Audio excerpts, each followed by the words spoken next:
Salut à tous les guns, salut à tous les fenotes, on se retrouve pour une nouvelle vidéo aujourd'hui. Une nouvelle vidéo dans laquelle on va évoquer le sujet de la défense centrale. C'est un sujet qui fait beaucoup débat ces derniers temps sur les réseaux, notamment sur Twitter, où on voit certains désinguer Thiago Mendes, d'autres au contraire qui veulent le garder et tenter le coup Thiago Mendes. Donc on va essayer d'éclaircir un peu à quelle défense centrale on pourra avoir et si évidemment il faudra recruter ou non.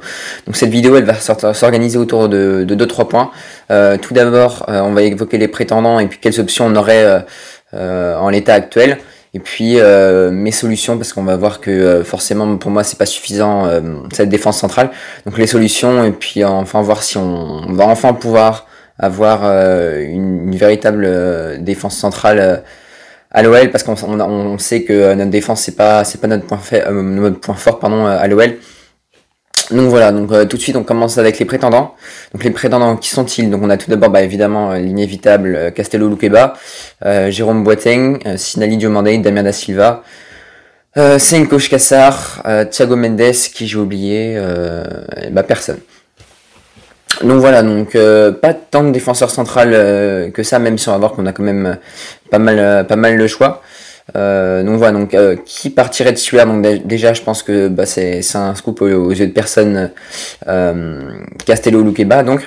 Et puis qui pourrait accompagner, c'est la véritable question. Donc Thiago Mendes, je pense aux yeux de Bosch, est le favori, mais il faut pas oublier aussi Jérôme Boateng qui a quand même un CV très important, et notamment qu'on paye qui est le joueur le mieux payé du club tout simplement.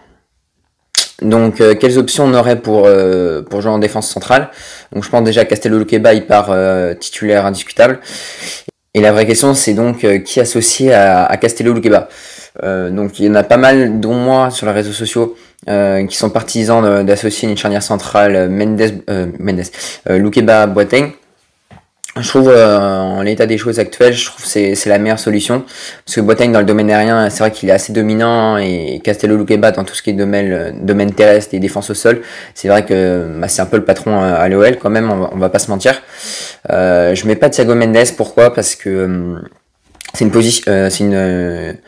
possibilité, hein, je dis pas le contraire, mais je le mets pas tout simplement parce que Thiago Mendes il fait 1m75, ce qui est vraiment petit pour un défenseur central, et comme Castello Luqueba fait 1m85, donc il est pas non plus très grand pour un défenseur central, et dans le domaine aérien on va voir qu'on est tout de suite assez limité, alors qu'avec Jérôme Boateng, certes il est lent, au contraire de Thiago Mendes qui est plutôt rapide. Mais on voit qu'avec Thiago Mendes, on est vraiment limité dans le domaine aérien, alors que vraiment Boateng, le domaine aérien, c'est l'un de ses points forts. Voilà pourquoi j'associe une charnière centrale Luqueba Boateng. Et il y en a qui vont me dire, pourquoi tu tentes pas Luqueba Diomandé? Alors Luqueba Diomandé, je pense ça peut être intéressant, mais pour l'instant, je pense que Diomandé c'est encore trop risqué. Pourquoi pas l'intégrer au fur et à mesure de la saison, vers le mois de janvier à peu près, et tester ce que ça peut donner si jamais on ne fait pas de recrutement. Je pense que ça peut être pas mal, parce que Diomandé il a un peu le profil de Castello, tout en pouvant jouer défenseur central droit, donc je pense que ça peut être assez intéressant. On voit que physiquement il se fait pas trop bouger, il est pas si lent que ça, donc je pense que ça peut être pas mal également Luqueba Diomandé, même si pour l'instant je pense comme il revient de blessure c'est un peu trop juste. Donc voilà, on a vu les forces en présence et les possibilités qu'on pourra avoir sans recrutement cette saison, mais pour moi malheureusement c'est pas suffisant, et donc on va voir quelques joueurs qu'on pourrait recruter. Donc qu'il soit défenseur central gauche ou défenseur central droit, donc il faut qu'il soit droitier ou gaucher, mais que je mettrai quand même à droite parce que j'ai vraiment bon espoir en eux.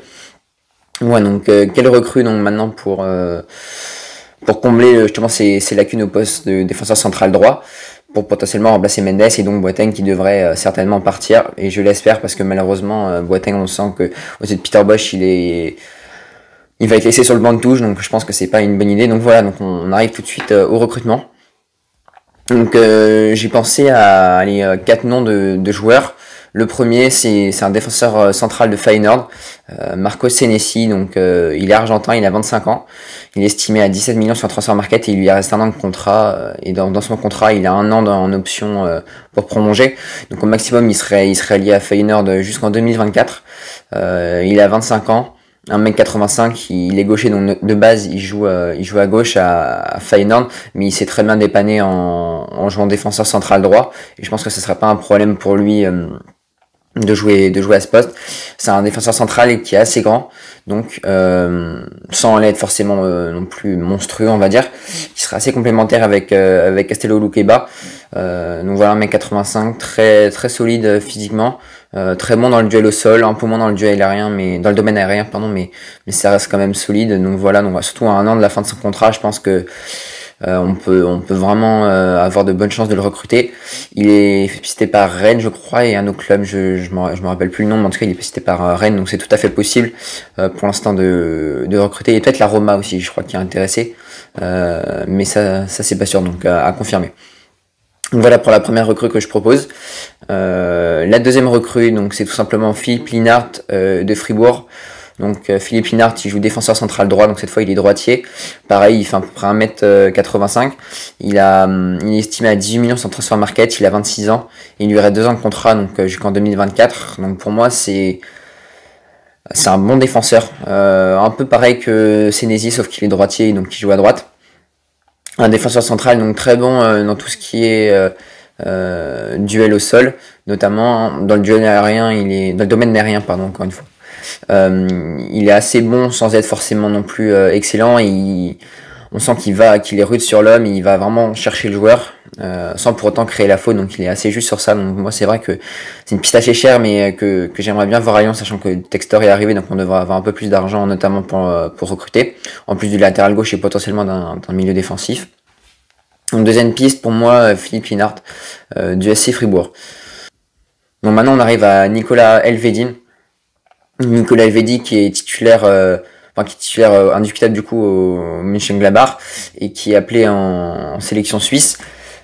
Pour moi un très bon joueur, c'est pareil, coté à 18 millions, il a 25 ans, donc à peu près comme les autres, et en contrat jusqu'en 2024 avec le club allemand. Un défenseur qui est très bon dans le domaine aérien vu qu'il est assez grand. Dans le duel au sol il est là aussi. Donc un défenseur certes qui est à côté à 18 millions, mais je pense toutes ces pistes de façon que je vous ai pistées, elles sont pour moi intéressantes. Donc c'est pareil, j'ai pas trop envie de m'éterniser sur ce joueur parce qu'il a à peu près les mêmes caractéristiques que les autres. Et enfin Hincapié, donc Hincapié c'est vrai que je l'ai mis un peu comme ça à la va-vite, mais quand on voit son profil rien que sur Transfer Market, c'est vrai que ça donne envie. Donc il a seulement 20 ans. Il est estimé à 17 millions sur Transfer Market, mais je pense là où ça va coincer un peu, c'est qu'il a eu ce contrat avec Leverkusen jusqu'en 2026, donc je pense que c'est un bel espoir à Leverkusen, mais voilà, pourquoi pas aussi tenter Piero Hincapié. Donc voilà pour ces 4 pistes, n'hésitez pas aussi à me dire d'autres pistes que vous avez remarquées. Après c'est vrai que je peux pas toutes les mettre en une seule vidéo, ça fait un peu beaucoup, et pourquoi pas également faire une vidéo sur chacun des joueurs si jamais vous le voulez, n'hésitez pas à me le dire en commentaire. Ça pourrait être intéressant, notamment sur Marco Senesi ou Philippe Lienhart que je connais beaucoup plus. Les deux autres je les connais, on va pas se mentir, beaucoup moins, mais qui restent quand même, j'ai l'impression, tout de même intéressants. Donc voilà pour mes pistes, et on arrive à la fin à mon avis. Donc, mon avis, je pense que si on recrute pas notre saison, même si on joue que la Ligue 1, ça risque d'être compliqué. Je pense malheureusement avec Thiago Mendes qui certes nous a bien dépanné sur la fin de saison, et on le remercie tous parce qu'il a quand même été assez solide, force est de constater. Mais je pense que malheureusement en prolongeant Thiago Mendes, je crois jusqu'en 2025 si je dis pas de bêtises, je trouve l'OL a fait le mauvais choix. Je trouve pour moi c'est pas la meilleure solution de replacer un milieu défensif en charnière centrale qui n'est pas son poste. Donc voilà, mais si on recrute donc l'un des 4 joueurs, je pense que je vous ai cités, notamment les 3 premiers en qui j'ai un peu plus confiance vu qu'ils ont un peu plus d'expérience, je pense qu'on peut vraiment faire une bonne saison et ils peuvent vraiment beaucoup apporter à Castello tout en vendant les indésirables, c'est-à-dire je pense pour le coach Jérôme Boateng, je pense qu'il devrait, à mon avis selon toute vraisemblance, partir, peut-être en Turquie, je sais pas, mais en tout cas je pense qu'il partira. C'est pareil, je pense à mon avis Oscassar, pas sûr qu'on le garde vu son niveau, je sais pas, donc j'attends de voir. Mais voilà, donc je pense à un grand chantier en défense centrale cet été, donc n'hésitez pas à me dire quel joueur vous prendriez, parce qu'on arrive déjà à la fin de cette vidéo, donc comme d'habitude on est de plus en plus nombreux sur la chaîne, on fait chaque vidéo fait depuis ma reprise plus de 100 vues, c'est génial, je gagne 25 abonnés au moins en 4 jours, c'est dingue, je sais pas comment vous remercier, on est sur la bonne voie. Donc on va essayer de continuer les vidéos assez régulièrement pendant les vacances. C'est vrai qu'hier j'ai pas pu faire le débrief d'après-match parce que j'étais vraiment très occupé dimanche. Donc voilà, mais j'essaierai de faire les autres débriefs d'après-match et pourquoi pas également les avant-matchs si j'ai le temps. Donc voilà, c'était All World, à la prochaine, ciao.